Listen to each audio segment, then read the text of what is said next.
Brahmaloka is at the top. He had the capacity on occasion to go visit Brahma, and he told Brahma his dilemma and asked for some assistance.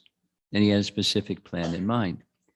There are very powerful ascetic ladies and greatly devoted ladies. If you could allow one of them to accompany me, we can then try to arrange Vibhandaka to lose the strength of his austerity. And Brahma, being all-knowing for various purposes, for the purposes of the appearances of the Lord, there was a purpose to be fulfilled. He selected one, and her name was Harsha.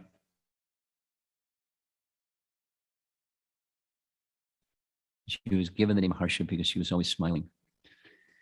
And she, Harsha, and the others like her, whatever it is that they did, simply for the pleasure of the deity that was the deity that Brahma worshipped. They were very elevated Vaishnavis to reside in Brahmaloka. That's a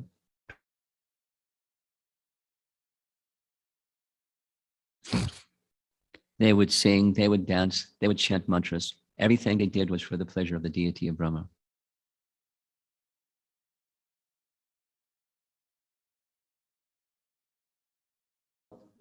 Harsha was to Indra and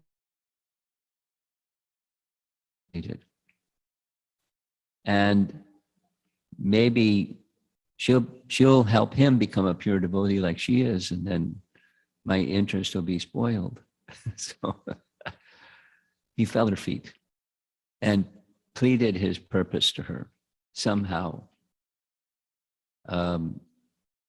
find out if Vibhandaka has the interest to become the king of heaven. And she said, he has no material interest at all. And in fact, if I go to do this service that you've asked of me, I have no idea how I can do it. And if he becomes angry, the whole universe will become ashes. I'll become ashes. You'll become ashes. Everything will be destroyed. It's a very risky mission. We then repeat it. Just find out if he wants to become Indra, king of heaven. And her reply was, when a mission is given to me, it'll be fulfilled somehow. And the words of Brahma will never go in vain.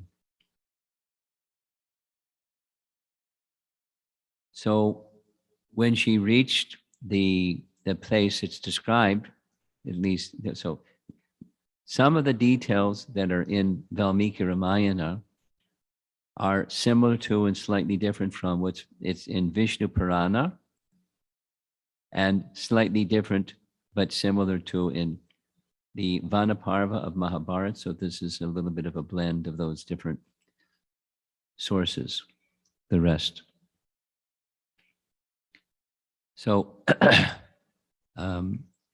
when she reaches the ashram of Vibhandaka, he's gone to the sacred river to take his bath. She seats herself in his ashram and begins chanting Vedic mantras. And she understands, because he has an interest in Vedic mantras, he'll be attracted to the Vedic mantras. And he hears, as he's coming back to his ashram, this celestial voice chanting Vedic mantras. And he becomes very attracted. But remember, he's just born in the middle of a forest. He's never seen anybody, man or woman or anything other than the forest creatures. So when he comes back, he wants to know, who are you? And where did you learn these Vedic mantras?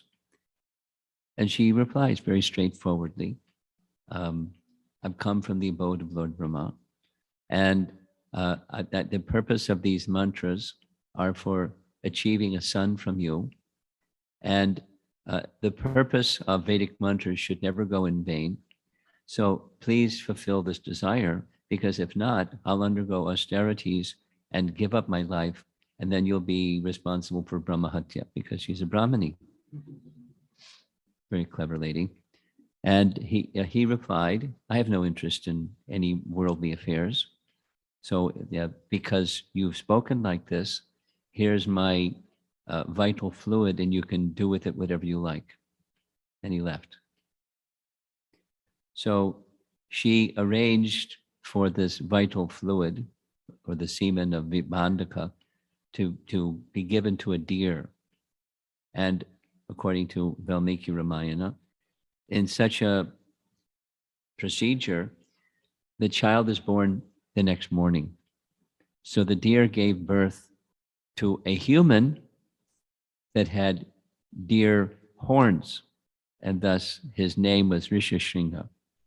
He's a rishi, but he had horns like a deer. And the next morning, after the female deer had given birth to Rishishringa, she went to the ashram where Vibhandaka was and caught his attention.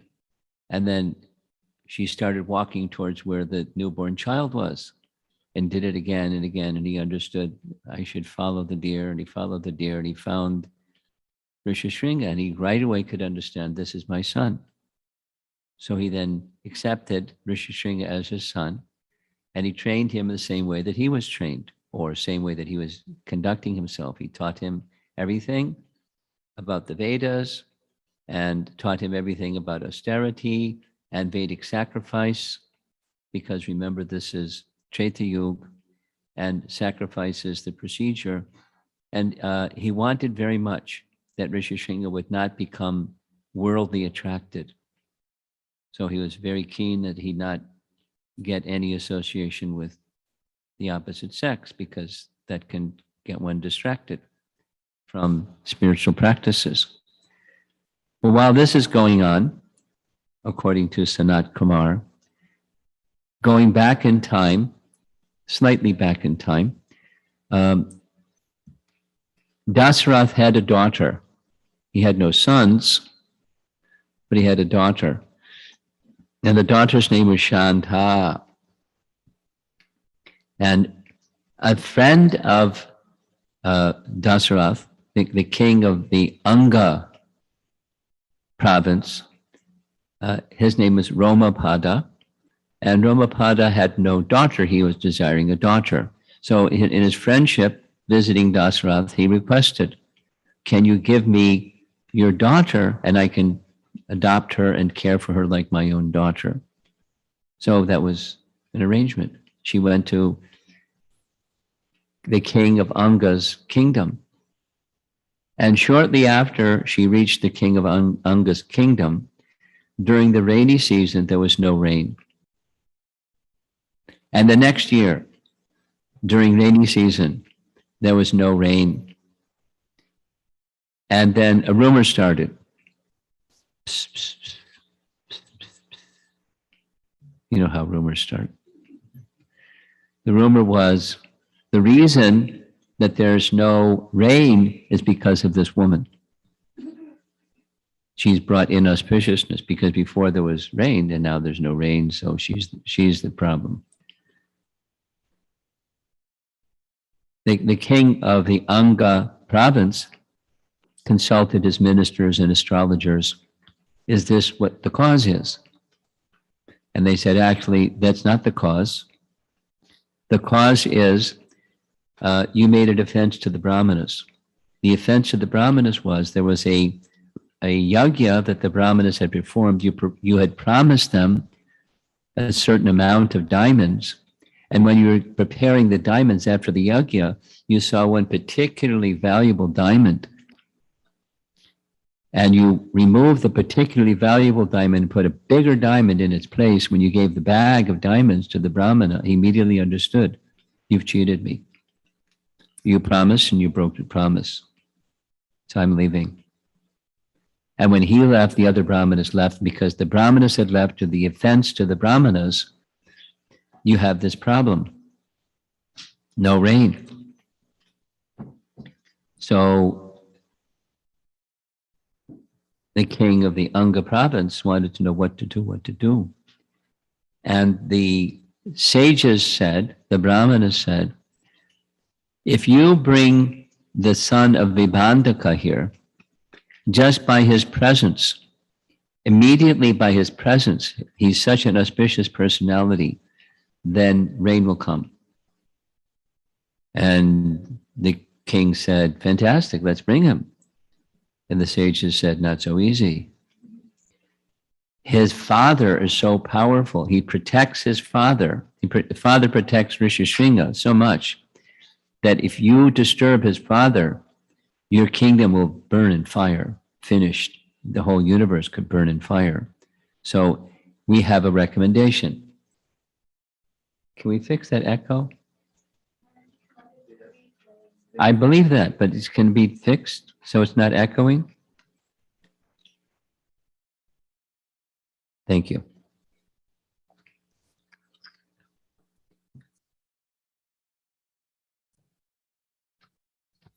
If you want to see the screen, there's some space over here.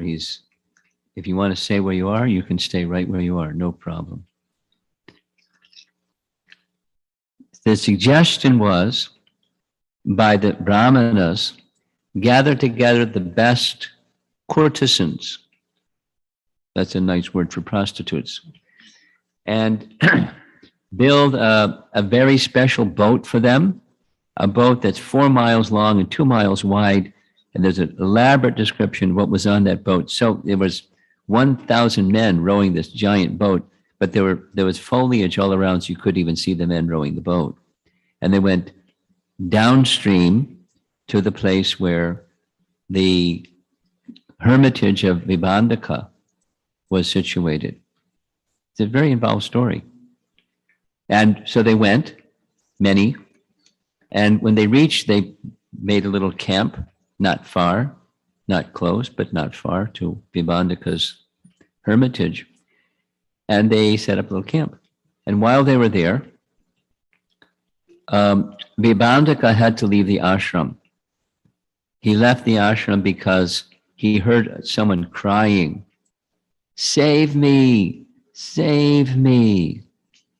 And the crying was another sage who had been caught in the mouth of an elephant. No one else heard it, but he heard it, so he went to save him because he was a powerful sage. And the demigods arranged for keeping him busy for some time while he was gone.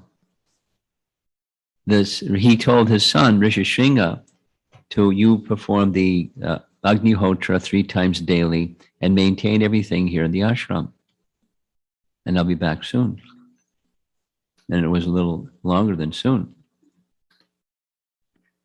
So while he was gone, the Rishishringa was going around in the forest to gather items for the yagya.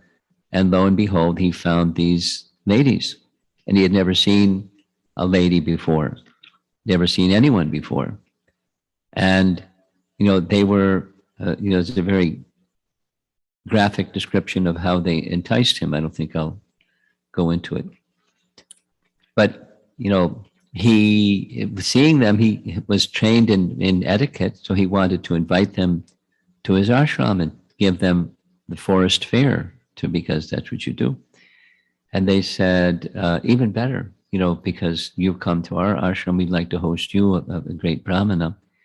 And we make nice things, no different than the things that you offered. And they described, and he accepted. And then, there was many other things.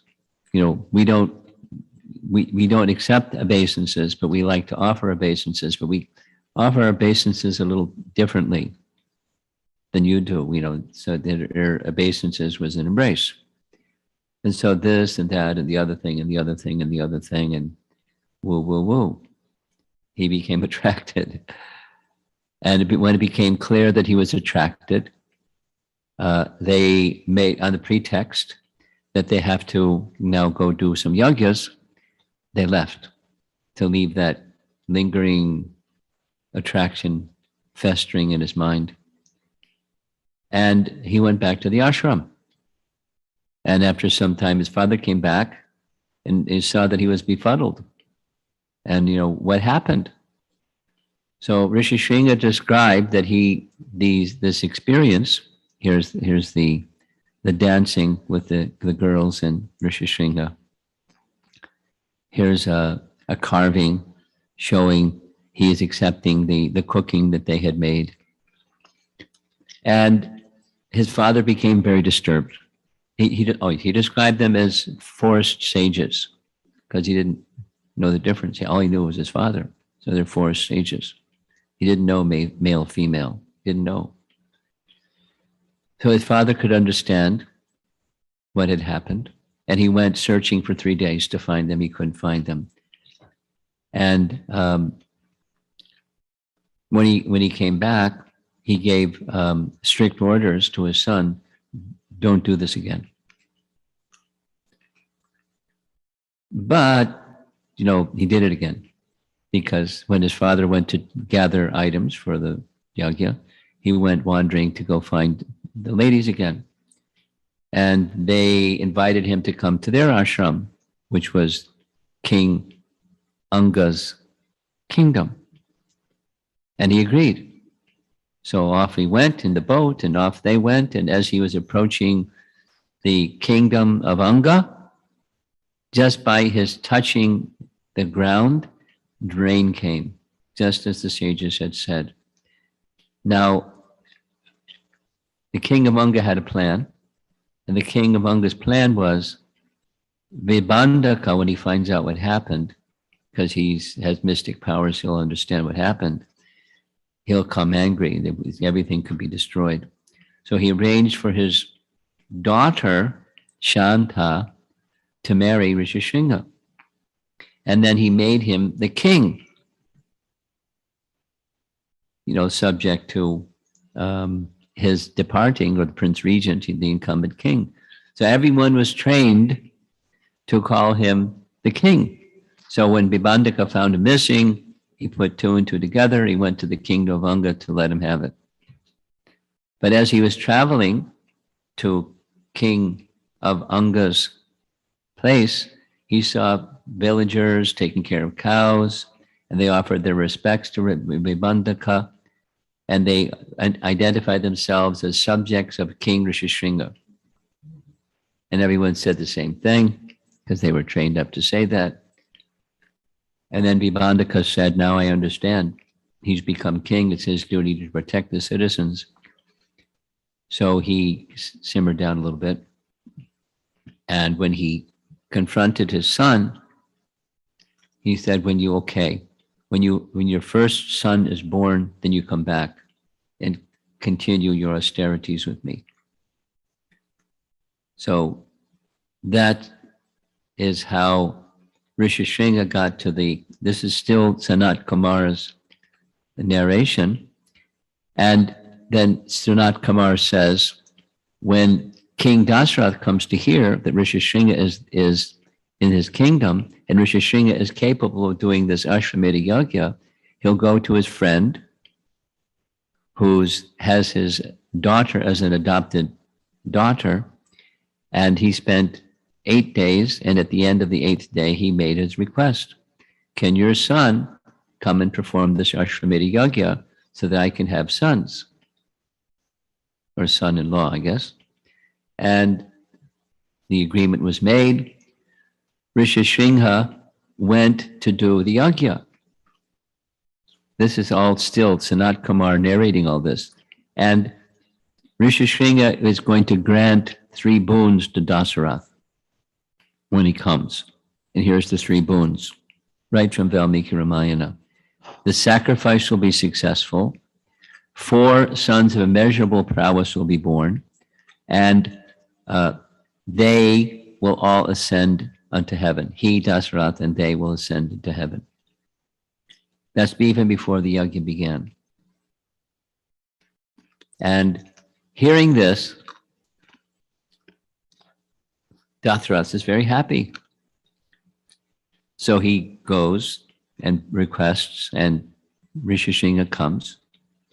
And the Ashwamedha Yajna, he recommends not just an Ashwamedha Yajna, but also a Putra Kameshti Yajna. So it's 2 yajnas.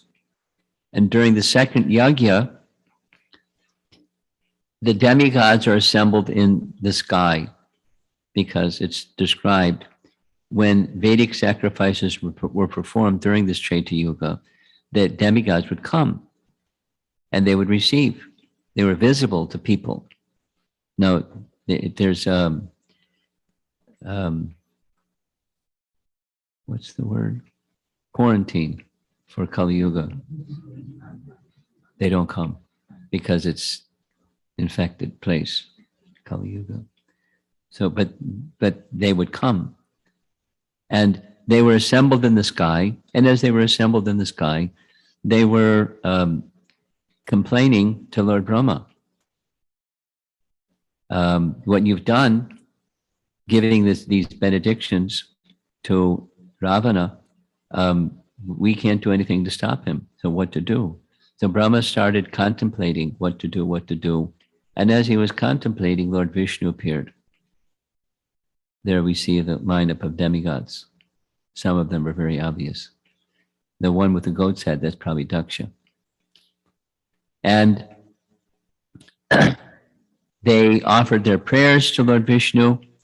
Lord Vishnu said, no problem. Right now, the yagya that's being performed by Rishi Shringha, I will appear as the four sons of Dasarath, and your needs will be taken care of. The four sons of Dasarath will take care, chief of whom is Lord Ramachandra. So sure enough, when the yagya was being performed, the Putra Kameshti yagya, from the yagya itself, a celestial being appeared, gave to Dasarath the payasam. And here's a B.G. Sharma painting of the same. There are the three queens behind him, and Vishishta, and I don't see any horns on the head of Rishi Shringha, but he has horns. And Dasarath then is very happy, because exactly as it was prophesied by Sanat Kumar, it's happening just in this way. He distributed, as you know, the procedure he used to distribute the payasam to the queens. And in due course of time, one of the queens had twins, pictured here in the lower left. And then there's Ram and Bharata. And then Lakshman and Shatrughna were the twins. Now, interesting, Lakshman was the constant companion of Ram, and Shatrughna was the constant companion of Bharata. So at the bottom, that's the yagya itself. So in this way, the transcendental appearance of Lord Ramachandra as an avatar of Vishnu is described. And there's at least 3 different sources, scriptural sources, that give this narration. There's a slightly different description in Mahabharata, in Vanaparva. It's not Harsha who comes as at the request of Indra from Lord Brahma. Rather, it's Urvashi is sent, and Urvashi is by the side of a river, and it's slight variation, but the mission is the same, to have Vibhandaka produce a child. And seeing Urvashi, he becomes excited and releases some bodily fluid, and that bodily fluid goes into the river, and a deer takes the water and takes the fluid and also produces Vibhandaka. Huh? What? What?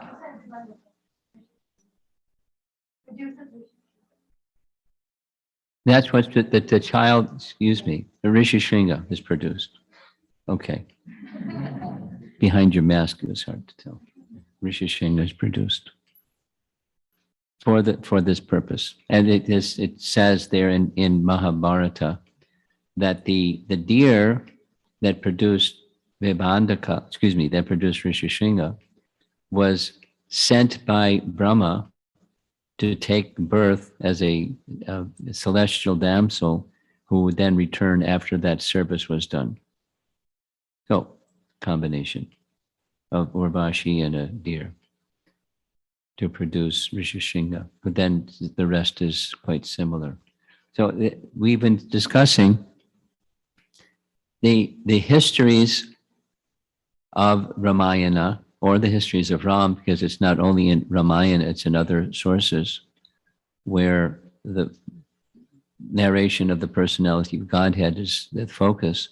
There's variations. And I'm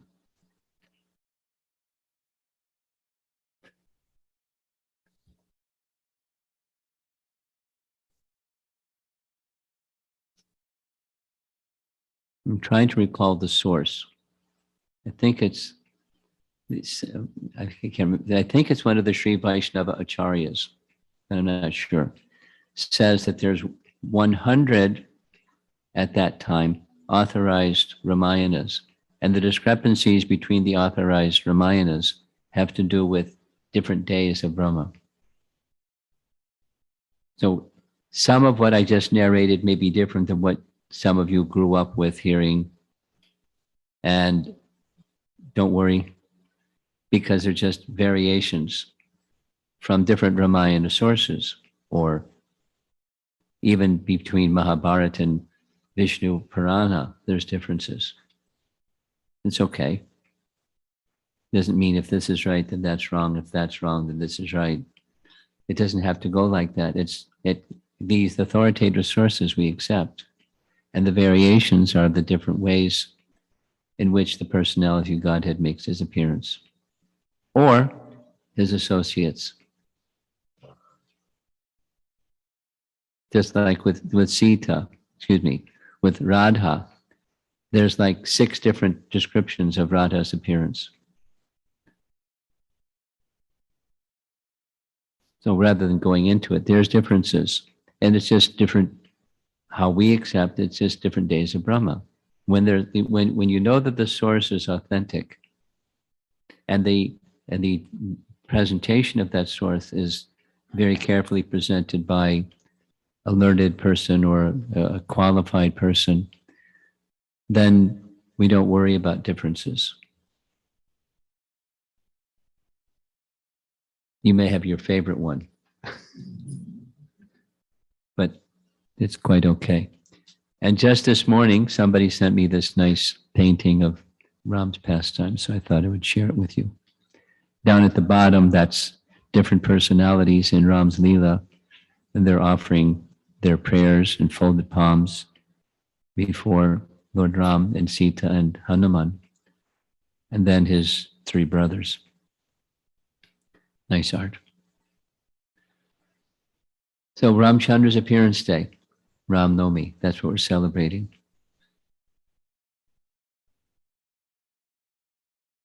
One more time, these, although there's variety in these pastimes, Prabhupada's explanation is there's variety is the mother of enjoyment. The Supreme Lord is the best of all enjoyers, and it's not hackneyed. There's variety. And variety is the mother of enjoyment. Like some people sometimes ask me, Maharaj, what's your favorite food? And I'm afraid to say something, because if I say something, that's all I'll get is. So my answer is variety. So that's what I get, is variety. It's nice. And for the Supreme Lord, variety is there, but there's a theme in that variety, and the theme has everything to do with his pleasure and stimulating the happiness of his devotees. There's a certain rasa, or exchange of loving dealings, that is with some variety in the detail, but there's an essence, and that's in the Lord's pastimes. So his appearance and activities, they're eternal, which sounds contradictory, because appearance is not eternal and activities are not eternal. Activities are not eternal. Activities have a beginning, a middle, and an end. But the pastimes of the Supreme Lord are Nitya Lila. There's a whole science to explain how that is so. They're always going on somewhere, always going on in the spiritual world and even in the material world. The appearance of the Supreme Lord is always going on, like the appearance of the sun is somewhere going on. Now it's 12:25. The sun had appeared long ago.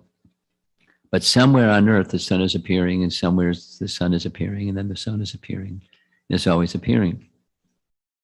And then at sunset, the sun sets, and the sun sets, and the sun sets somewhere on earth. So like that, in the universe, the pastimes of the Supreme Lord, they're eternally going on. His everything. So in the spiritual realm, they're going on, and in the material realm, they're going on. Nitya Lila. So that in that way, Sanat Kumar could know in advance before something happened what's going to happen. And for that matter, the Mula Ramayana can describe the whole of Lord Ramachandra's pastimes with such detail and such variety. And then they manifest because it's eternal. And it's not an easy thing to understand. You know, what's eternal activity? It doesn't fit inside, their little tiny mind. It can't expand to encompass eternality. But the pastimes are eternal.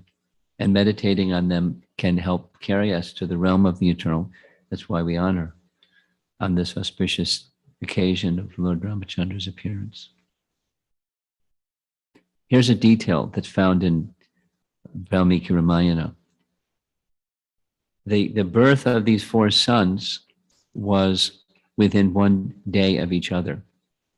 Ram was the elder brother, but the next younger brother was one day later. And there are some astrologers that say, depending upon the circumstance, there could be an overlap of two of the other brothers, or it could be on different days, depending upon the year, in the lunar calendar. What year? Some may be of a different lunar day, and some may be the same lunar day, depending upon the year. It's a detail. But they all honored Ram as the elder brother.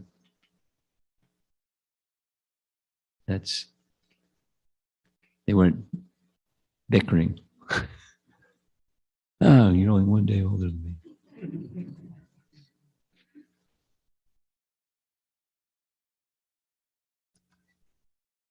Because it's based on love and wonderful pastimes.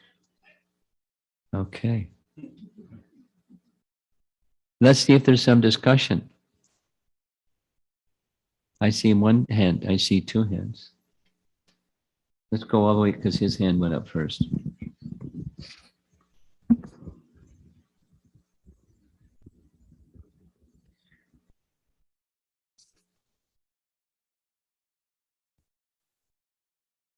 Hare Krishna Maharaj, thank you for the nice class. We hear so much about the pastimes of Lord Krishna, in childhood pastimes of Lord Krishna. Is there any mention of the childhood pastimes of Lord Rama? There's about 6 verses about the childhood pastimes of Lord Rama. They're conspicuous by their absence. And the commentators say, if you're interested in childhood pastimes, you have to go to Bhagavatam for childhood pastimes of Krishna, because it's not in Ramayana. Only slight mention. Here we go. Here comes the microphone. Hare Krishna Maharaj, thank you for the enlightening class and amazing Leelas. Maharaj, one question I had was, in the Nitya Leela of Lord Ram in the spiritual world, just like for Krishna, we hear he is present as in Kishore form, as an adolescent youth. Yes, right. For Lord Ram, is there any mention? What's his eternal form? in the spiritual world? I haven't read anything from our acharyas that say that the information about Krishna's eternal age comes from Rupa Goswami. No, what's the authoritative source for him making that statement? I don't know, but he's very clear. And he's eternally 16, which means there's no childhood pastimes. There's no childhood pastimes in Krishna Loka.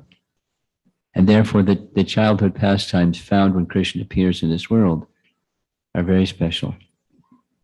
They're eternal, but they're not being manifest because he's manifesting his 16-year, and he doesn't get older, and so forth. So the short answer is, I'm unaware of any commentary or any source that says what age Ram and the other associates of Ram appear to be in Ayodhya. I could intuitively say likely the same, but who can say? Thank you, Maharaj. So even for Lord Ram, we can say there are no childhood pastimes in the spiritual world. Well, the childhood pastimes of Krishna are eternal, but they're not manifest. That's another subtle science. But there's the bhava, or the feeling of Mother Jasoda that Krishna is my child. But there's no pastime like that. But the bhava is there. And similarly. Thank you, Maharaj. It's kind of esoteric and, not so easy to understand because it's not within our experience. It's far from our experience. But when the science of rasa becomes a little more clear, then the mood and the affection are as real as the experience. And therefore, the eternal associates have special delight in when Krishna appears and performs his childhood pastimes. And one could, say the residents of Ayodhya similarly have the opportunity to experience the childhood pastimes of Ram, although it's not elaborated upon in Valmiki Ramayana or any of the other Ramayana sources that I'm aware of. Perhaps it's in the 1 billion version. Something else? Yeah, back there.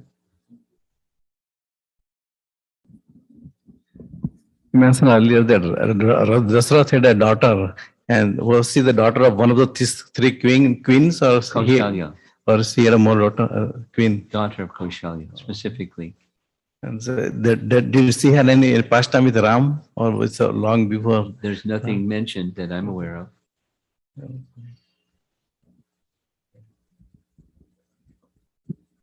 Yes.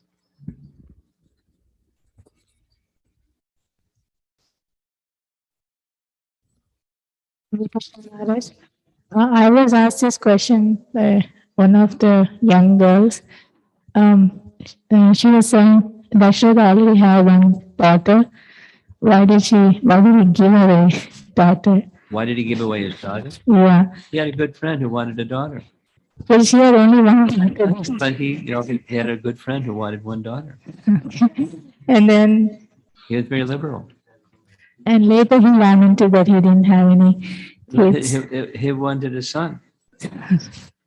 She was also asking me why that somebody like having a daughter, he should be happy that. He should be happy. But he, as a king, he required as part of his duty, and he's super dutiful.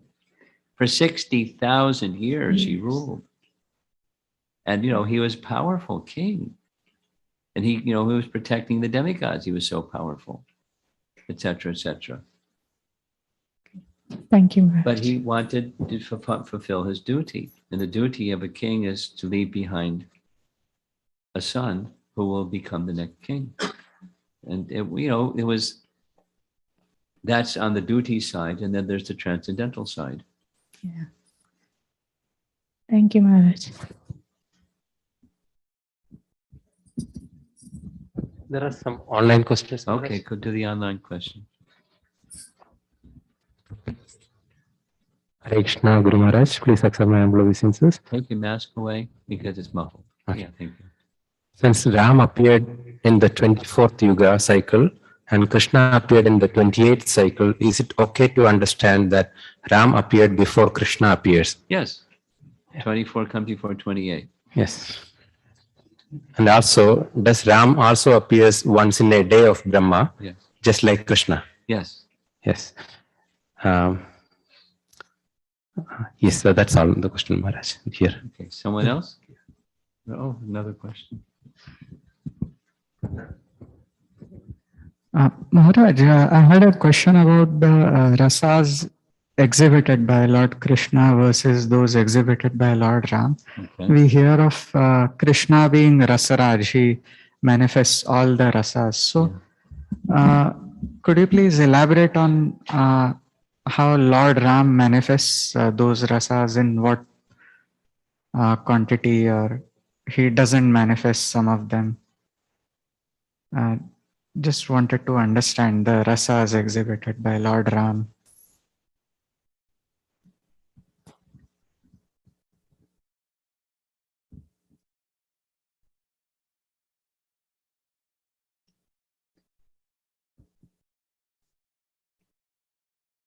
It's subtle.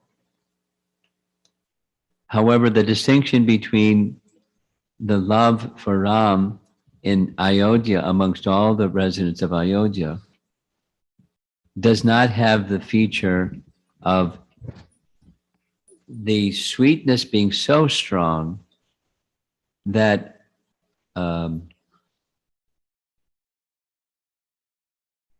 Krishna submits himself. That's the part of the sweetness of Krishna's pastimes. It's not there in Ram's pastimes. The intensity of the love of the residents of Vrindavan is so strong that the majesty of Krishna is not even detected, even when he shows it. The Yogamaya force or potency of Krishna covers their understanding and their remembrance of his majesty.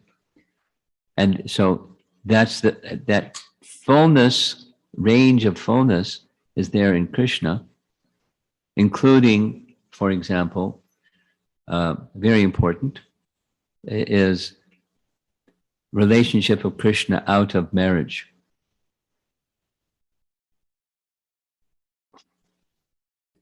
That's not there in Ram's Leela.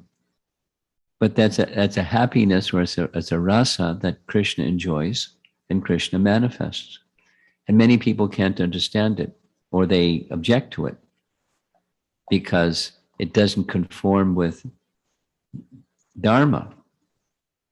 And so Krishna does things like, for example, the list is quite long, but informing Yudhisthira to tell a lie. Anyway, without the long list. He does things that appear to be outside of Dharma. And there's a purpose behind his doing those things that are outside of Dharma. And, one of those purposes is your question. There's a happiness, like Krishna picking up the chariot wheel of Arjuna and getting ready to smash Bhishma, although he made a vow and he's violating his vow. Ram doesn't do that. But Krishna enjoys doing that because he's protecting his devotee. Now, there could be other ways to protect his devotee besides picking up a chariot wheel, but he enjoys. He enjoys being shot by the arrows of Bhishma Dev. He enjoys. So the range of intimacy that Krishna experiences with his devotees extends beyond the range of what Ram exhibits in his pastimes. It's not that Ram doesn't have the capacity, it's just he doesn't exhibit that range. That do it?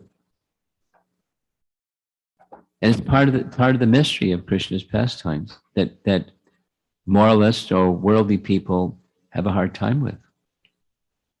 And so they want to say bad things about Krishna, or people just made those up, they're interpolated, and other things like that. Because it's hard to understand and hard to accept. But it has to do with his happiness. It's without boundaries.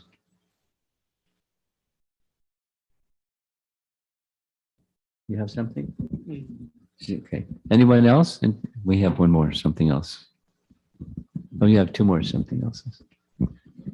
He wants to do his final announcements. He's got his phone ready to make his final announcements. Maharaj, I was thinking that like Ayodhya Vasis, they were very attracted to Lord Rama. They love Lord Rama so much. Yes. And also the Vanaras and all that, Jatayu, everybody had that love towards Lord Rama. That's it. What's at the bottom shelf? Yeah. And also in Krishna's pastimes, we hear that gopis, they have the highest love. So I was just thinking, both thought Krishna is ordinary human being, not like a supreme personality of Godhead. Like Maharaj, both Lord Rama and Lord Krishna, the devotees thought that they are not supreme Lord. Exactly. So why only Vrajavasis or the gopis were the highest when it came to? They're all perfect. So there's we don't go, they're less than perfect. Okay, but even the Ayodhya Vasis Perfect, out there. more perfect, most perfect. So the degree is the degree of selflessness. The intensity of their love is very extreme. The selflessness intensity is extreme, the superlative. Okay, Maharaj. Even at the risk of this and that and the other thing and the other thing and the other thing and the other thing, they cast all that to the side because there's one thing. The intensity of their selflessness is superlative. Yeah, thank you, Maharaj. Now, who are we to make such a statement? We're little people. But our acharyas aren't. And they have, their measurements. It's like the Rasaraj question. What makes the rasas of Krishna superlative compared to the rasas of others? Because, ask Hanuman, would you like to become a gopi? No. Yeah, but Hanuman, they're the superlative. There's absolute contentment in being exactly where he is. So there's no sense of insufficiency or competition or, comparison, to others. They're complete. They're full, and the Lord is full with their fullness, and their fullness is full with the Lord's fullness. There's everything within the personality of Godhead. And yet, while there's everything and there's perfect, there's more perfect, most perfect.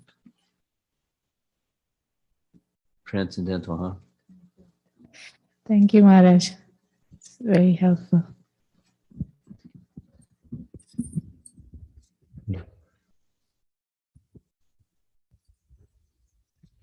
Hare Krishna. Hare Krishna. My name is Raghu.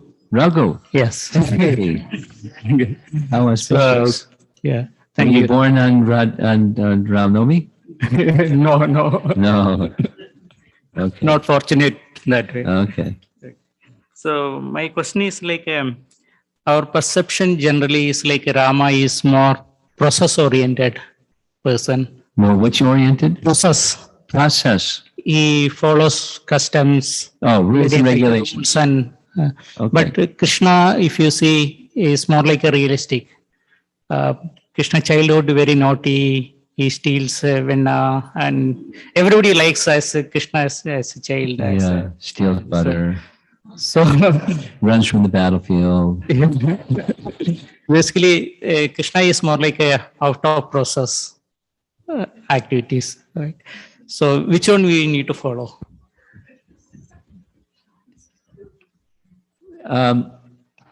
As you're inspired, that's the one you follow. Because it's conflicting, right? One is No, it's not process, conflicting. It's rasa. Okay. Meaning, here's two examples. There's many. Two examples. Chaitanya Mahaprabhu. You know who is Chaitanya Mahaprabhu, right? Yeah. Yeah.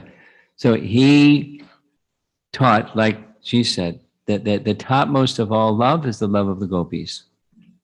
And he had very intimate associates that were unflinchingly devoted to Ram. Okay.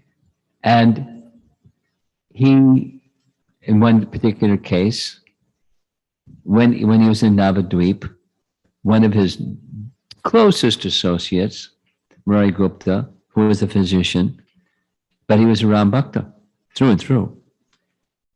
So one day, for fun, he appealed to Murari Gupta, Murari, just worship Krishna and be superlatively happy. So he tried because he's dearly devoted to Mahaprabhu.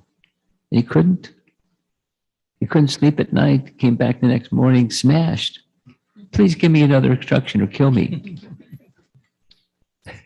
I can't give up Ram. Okay. And Lord Chaitanya embraced him.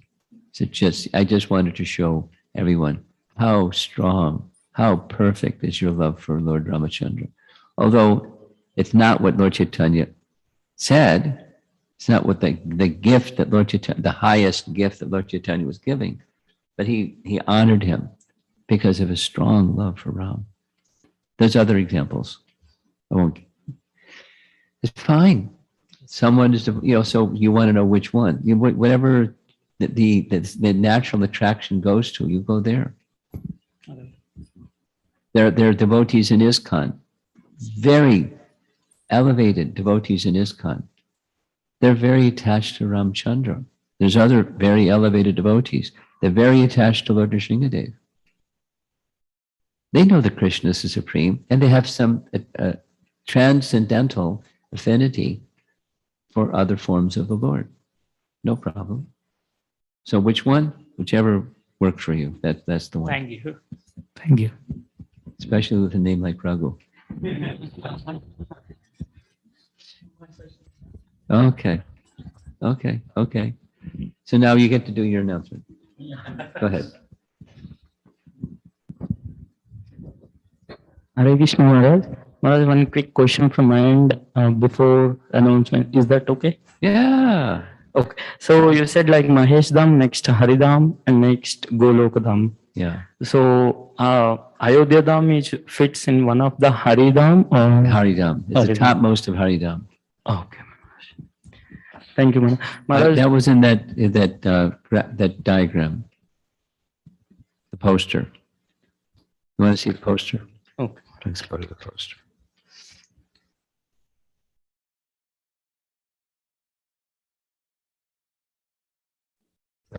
Here's the full poster. On the poster is meant to illustrate Brahma Samhita. On the border, left and right and above and below, there's a little perimeter thing that says where these references from Brahma Samhita and other texts are taken from. So Devi Dham is at the bottom. That's the created realm. And above that created realm is Mahesh Dham. Above Mahesh Dham is Haridham. And you see that bright yellow at the top up here, that's Ayodhya. Oh. That's within the realm of Haridham at the topmost portion of Haridham. There it is. If you read that, the letter's small, but it's Ayodhya Okay. at the bottom, on the very, very bottom. That's the Vaikuntha planet, known by the name Ayodhya Dham. Thank you, Maharaj. Thank you, Maharaj. Okay. Maharaj, really quick thank you note.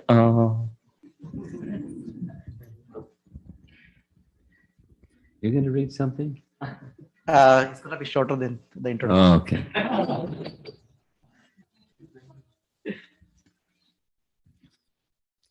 Hare Krishna Maharaj, thank you very much for this excellent class about transcendental appearance of Lord Rama. I love the slideshow with pictures. Love pictures, as a picture is worth 1,000 words.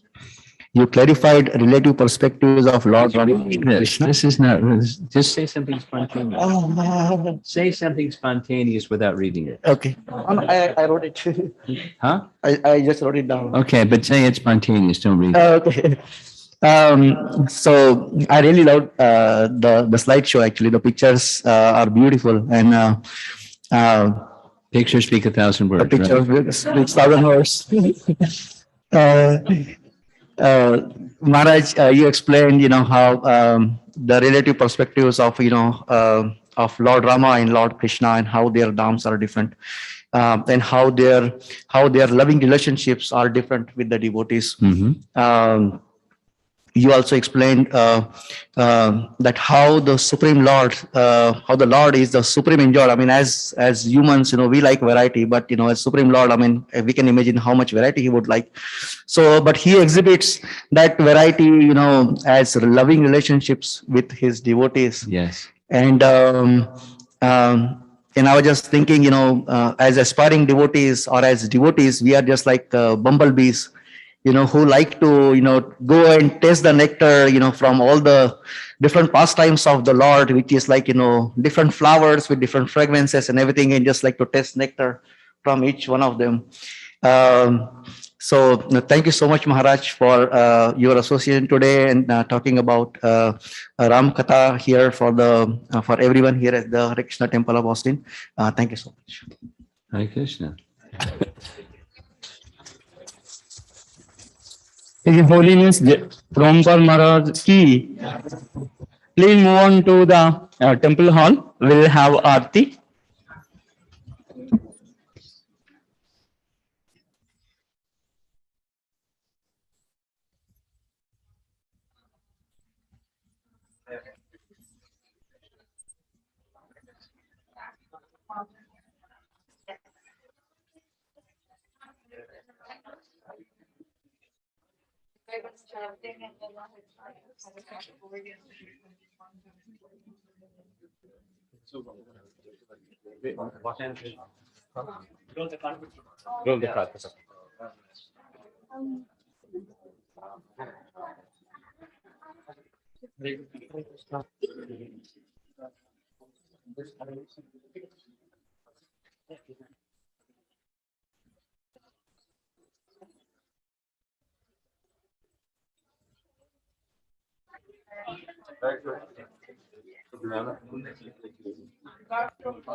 Priya Mata ji only need to do. She is talking. Is okay. And I'll get it. Yeah. You can ask her. Yeah.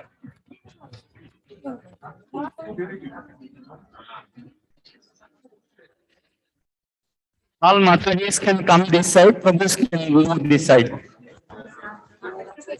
Yeah, Mataji. I think this is all Matajis come this side. Prabhus can come this side.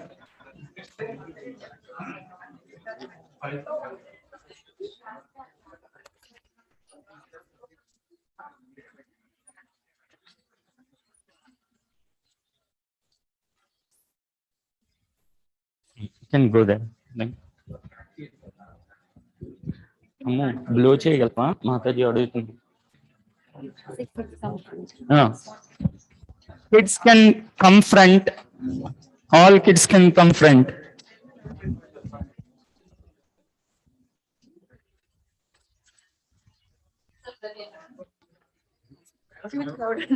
Yeah. Okay. Sure.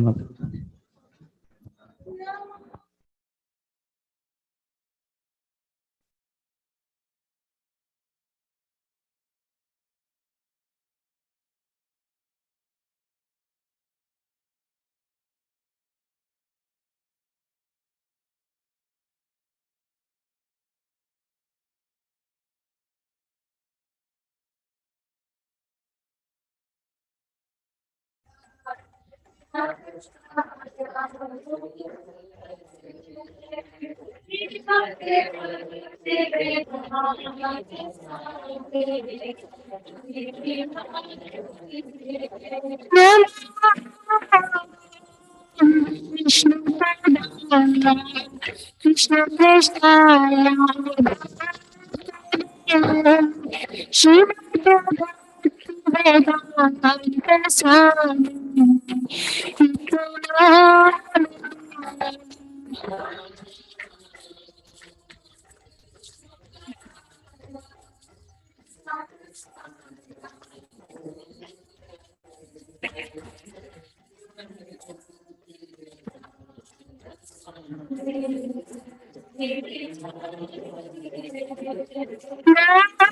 Swami Saraswati Devi Gauravani Prachari Nirvasesha Shunyavadi Paschatradeshatari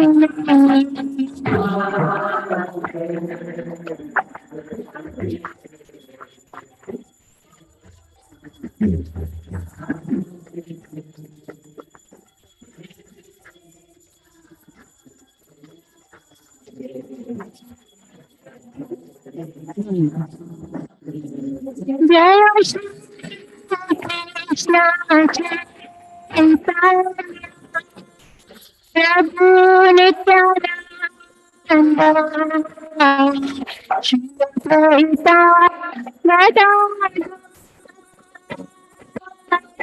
Shivas Adi Bhakta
Hare Rama, Hare Rama, Hare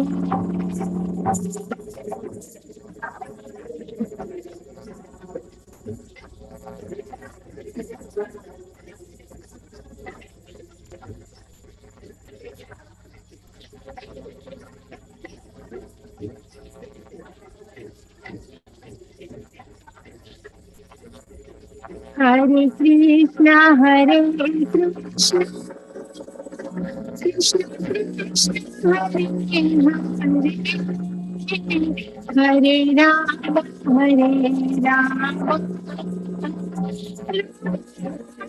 Hare Rama,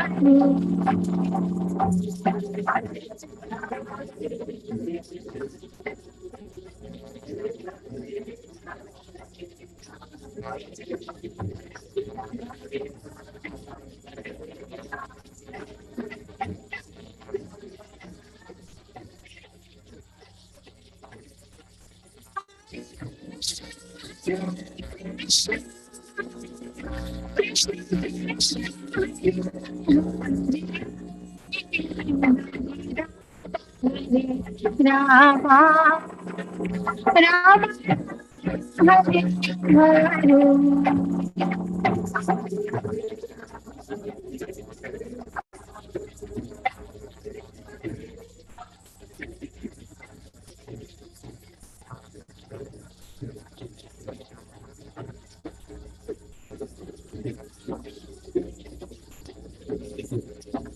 Hare Krishna, Hare Krishna, Krishna Krishna, Hare Rama, Hare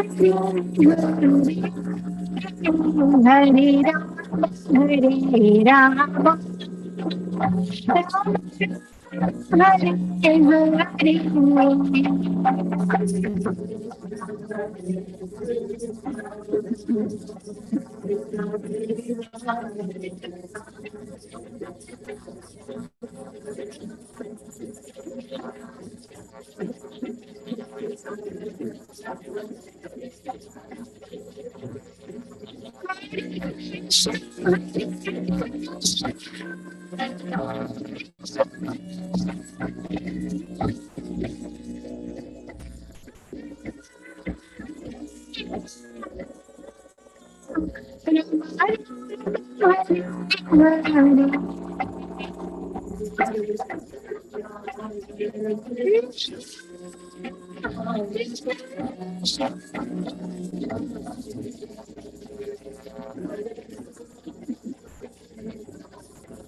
Hare Krishna, Hare Krishna,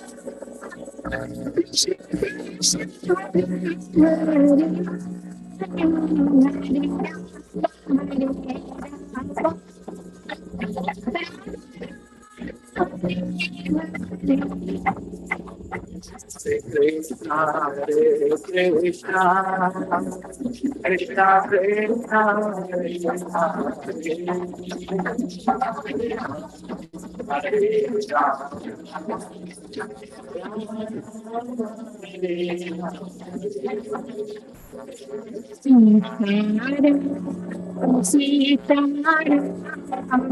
Sita, Sita,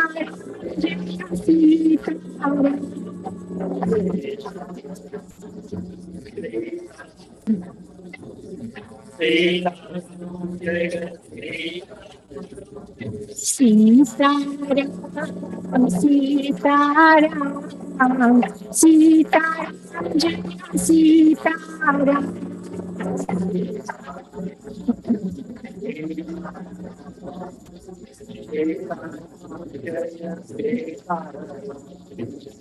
Sitaram, Sitaram, Sitaram.